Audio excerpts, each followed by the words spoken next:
Shalom Israel, giving all praise to Yahweh. Ba'ashem Yahushua, Ba'ashem Chakadash, the honors to the elders, and GMS Ruwa. Salutations to you, Akim out there, pushing this word of truth and sincerity, risking your freedom, your life to do so. I'm here with a quick video, man, about, of course, another cow killing with Jake. But this time's, a Judite woman. I believe she's a Judite woman, okay? From the tribe of Judah, the American black woman. And her name goes by Breonna Taylor.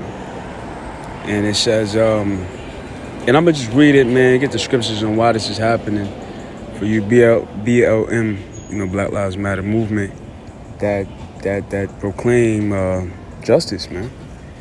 It's really the curse of the Lord, man, and I'm going to prove it to you. So we're going to read a little bit of it, and we're going to get the scripture. So this is from NewYorkPost.com. It says, Breonna Taylor was reportedly alive after police shot her, but received no medical care. It said Breonna Taylor was alive for several minutes after police fatally shot her while she slept in a Louisiana apartment. But she did not receive any medical attention, according to the new report. Taylor, a 26-year-old EMT, was asleep. So there it is, man. You could be doing all the right things in Esau society, and yet them curses will still follow you, okay, to your grave. So she was an EMT. EMT means emergency medical technician, which they come to the aid of sick people or people when they get shot. They take them up and they bring them to the hospital to get further assistance. She was an EMT, EMT worker, and it still happened to her, okay? Showing you that them curses, that Jake is not exempt. So it says Taylor, 26-year-old EMT, was asleep with her boyfriend when 3 undercover cops burst into her home at 1 a.m. March 13th during a botched raid and opened fire, striking her 5 times. So they intentionally was to kill her.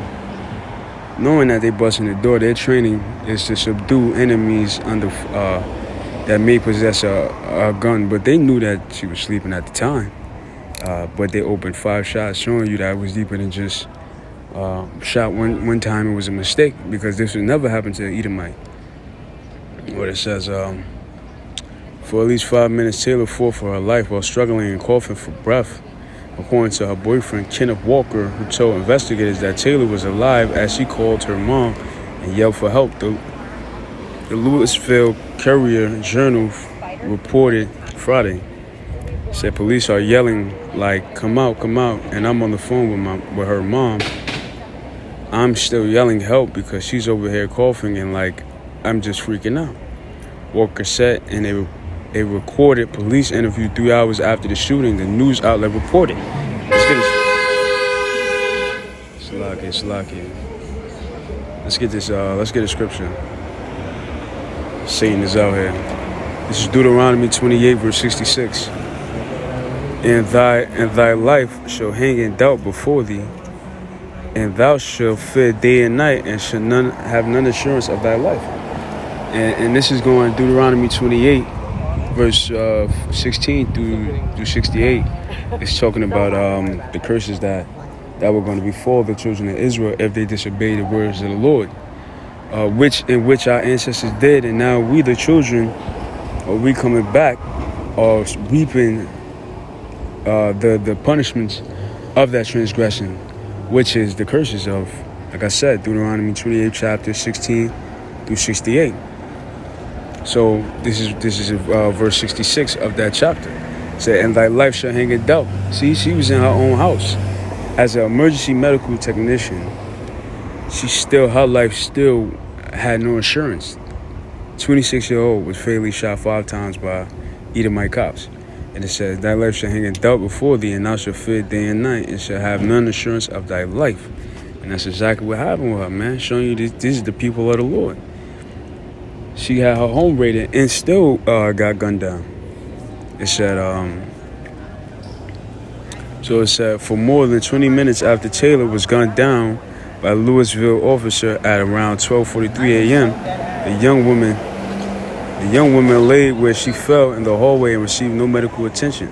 The Louisville Courier-Journal reported, citing dispatch logs. Family attorneys Sam Egger and Lanita Baker wrote in a revised lawsuit, Rihanna, who was unarmed in her hallway, was struck by several rounds of gunfire. She was not killed immediately. Rather, she lived for another 5 to 6 minutes before ultimately succumbing to her injuries on the floor of the home. Right, man. Showing you they even neglected her after they shot her, man. These curses are heavy upon our people, so I'm going to get another scripture. This is Leviticus 26, verse 17. And I will set my face against you, and ye shall be slain before your enemies. Which happened to Breonna Taylor, man. She was slain before Edomite cops, which are her enemies. Because if they cared for her enough, they wouldn't have shot her 5 times. It would have been 1 round that went off. And if it accidentally hit her, they'd have been rushing to get her to the hospital. But what they do, they let her die, man. Because why? What the scriptures say, man. Leviticus 26, verse 17. And I will set my face against you, and ye shall be slain before your enemies. They that hate you shall reign over you, and ye shall flee when none pursueth. They that hate you shall rule over you, man. And that's the scripture, man. Because the curses are on our people, man. Negroes, Latinos, and Native Americans. And it's heavy on you Judites, which you so-called Black Americans. All right? Because this is the throne of the devil, the throne of the enemy. Satan himself, Esau, Edom. See, let's get another scripture. Shalaki, this is Ezekiel 35, verse 5. It said, because thou hast had a perpetual hatred and hast shed the blood of the children of Israel by the force of the sword. What is that talking about, man? Right now. That's a perpetual hatred, man. And Breonna Taylor and George Floyd and a whole bunch of other jacks is the reason why, the reason proving it's a perpetual hatred. The force of the sword, the time of the calamity, the time the iniquity had an end. Therefore, as I live, saith the Lord power, I will prepare thee unto blood, as your blood shall pursue thee. And that's what's going to happen, man. Esau's judgment is about to come very soon. So if thou hast not hated blood, even blood shall pursue thee, man, which is further proving that Esau is not going to escape judgment. He's about to go down. So with that, I'm going to give all praise to Yahweh. Bashim Yahushua, Bashim Kakadas, the Mohanas, the LGMS. Salutation, me, peace to you, Akim out there that's pushing this word, risking freedom, and like to do so. So next video, man, stay safe, pray up, man, and be safe out here, man, because Satan has a roaring lion seeking who he may devour. That, shalom.